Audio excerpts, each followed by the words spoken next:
नमस्कार दोस्तों, कैसे हैं आप सब लोग। उम्मीद करता हूं आप सब लोग अच्छे होंगे। तो चलिए दोस्तों, बात करते हैं आज निफ्टी के अंदर मार्केट आवर के दौरान क्या हुआ और कल क्या हो सकता है। निफ्टी की चाल कैसी रहेगी, निफ्टी के इंपॉर्टेंट लेवल्स कौन से हैं और हमारा व्यू निफ्टी के ऊपर क्या रहेगा। लेकिन दोस्तों, आगे बढ़ने से पहले मैं आपको यह बता दूं, हमारी निफ्टी के अंदर किसी भी तरह की कोई भी बाई या सेल की रिकमेंडेशन नहीं है।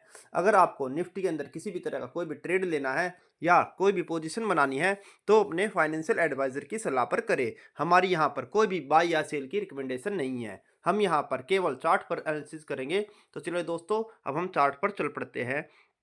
दोस्तों, हमने आपको निफ्टी प्रिडिक्शन की कल की वीडियो में आपको बताया था, निफ्टी के अंदर अभी भी सेलर एक्टिवेट रहेंगे और निफ्टी अभी 24,000 से 23,900 के आसपास जाने की कोशिश करेगी। और हमने आपको कल 3 टारगेट दिए थे, जिसमें से निफ्टी ने आज तीनों टारगेटों को नीचे की तरफ अचीव किया। और कल निफ्टी जो 24,200 के आसपास क्लोज हुई थी, आज गैप डाउन होते हुए गैप डाउन ओपन हुई और लगभग 23,880 के आसपास आज निफ्टी लगभग 300 से 350 पॉइंट के गैप डाउन के साथ ओपन हुई। और हमारे तीनों टारगेटों को निफ्टी ने गैप डाउन में ही अचीव कर लिया। हमने आपको लास्ट लेवल जो दिया था वो था 23,900 का, जहां पे मैंने आपको बताया था 23,900 के आसपास निफ्टी अपने सपोर्ट ले सकती है और मैक्सिमम इसी रेंज में निफ्टी आज जा सकती है। और निफ्टी आज वहीं पर ओपन हुई और लगभग पूरा दिन भर उसी रेंज में कारोबार करती रही। दोस्तों, आप देख सकते हैं निफ्टी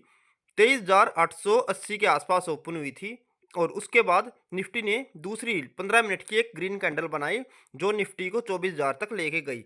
और निफ्टी ने एक यही रेंज बना ली आज पूरे दिन भर और 24,000 से 23,880 के बीच में ही कारोबार करती थी। और दो कैंडल को छोड़ दे तो निफ्टी ने एक बहुत ही छोटी रेंज में 23,920 से 24,000 के बीच में कुल 80 पॉइंट की रेंज में पूरे दिन भर कारोबार किया और 23,960 के आसपास आकर क्लोज हो गई। ना तो आज निफ्टी ने कोई बड़ा बाउंस बैक दिखाया और ना ही गैप डाउन ओपन होने के बाद नीचे की तरफ कोई बड़ी गिरावट दिखाई, क्योंकि निफ्टी अपने नीचे के लास्ट लेवल तक पहुंच गई थी। इसलिए निफ्टी वहीं पर खड़ी रही और उसी रेंज के अंदर कारोबार करती रही।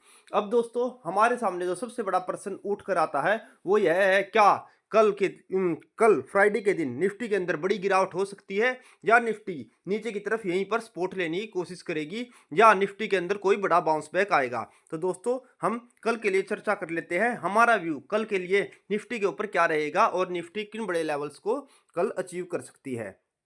दोस्तों, जैसा कि मैं आपको शुरू से ही बताकर चल रहा हूं, जब तक निफ्टी 15 मिनट की मूविंग एवरेज के नीचे कारोबार कर रही है तब तक निफ्टी के अंदर सेलर एक्टिवेट रहेंगे और निफ्टी ऊपर की तरफ बड़ी चाल नहीं लेगी और 15 मिनट की लेवल पर जो हमारे 15 मिनट की मूविंग एवरेज है वहां पर रेजिस्टेंस लेकर नीचे गिर जाएगी।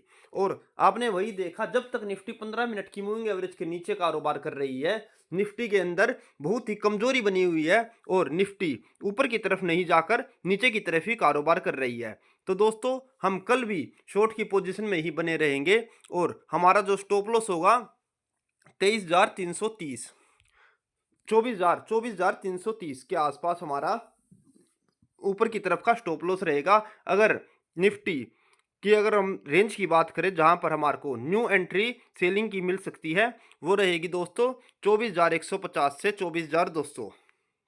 मैं आपको लाइवल लगाकर दिखा देता हूं दोस्तों, 24,150 से 24,250 आप ये रेंज पकड़ लीजिए दोस्तों।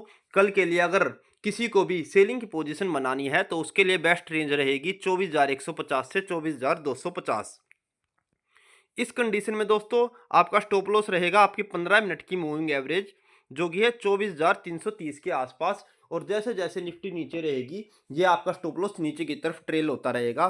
फिलहाल अगर आप जो आज का अभी का कैश प्राइस देखें 23,950 से काफ़ी ऊपर की तरफ ये लेवल निकल कर आता है और लगभग हमारा स्टॉप लॉस जो है अभी 400 पॉइंट का हो चुका है। तो अगर आपकी शॉर्ट की पोजीशन बनी हुई है तो आप 5 मिनट की मूविंग एवरेज का भी स्टॉप लॉस लेकर चल सकते हैं। अगर जो किसी के पास अभी पोजीशन है और वो अभी होल्ड करके रखे हुए हैं तो उसके लिए 24,140 का स्टॉप लॉस निकल कर आता है। और अगर जो किसी को कल न्यू शॉर्ट की पोजीशन बनानी है या न्यू एंट्री लेनी है तो उसके लिए 24,150 से 24,250 की रेंज निकल कर आती है। मेरी आपको यही राय रहेगी, जब तक निफ्टी 15 मिनट की मूविंग एवरेज के नीचे कारोबार कर रही है तब तक आप शॉर्ट की पोजीशन में बने रह सकते हैं। और उस कंडीशन में आपका थोड़ा बड़ा स्टॉप लॉस निकल कर आ रहा है, जो आज के करंट जो हमारी क्लोजिंग प्राइस है वहां से 400 पॉइंट ऊपर का हमारा स्टॉप लॉस निकल कर आ रहा है। दोस्तों अब हम टारगेट की बात कर लेते हैं।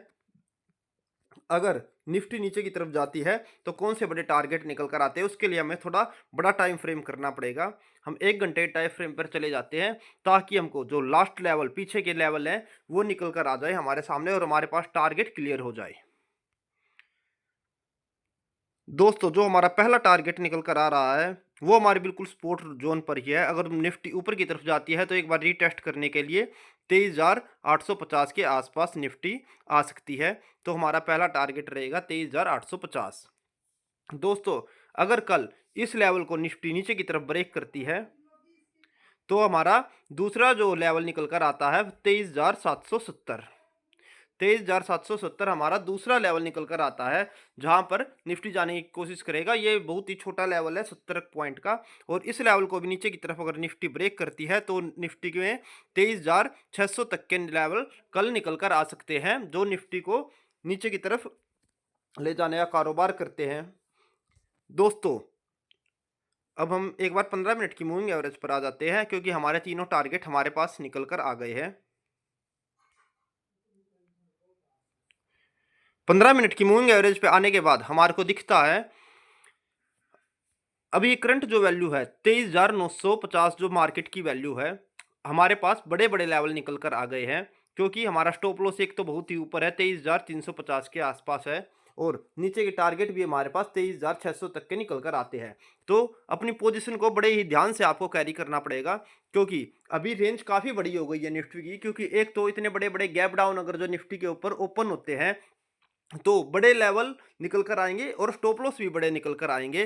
तो आप इन चीज़ों को नोट करके रखना।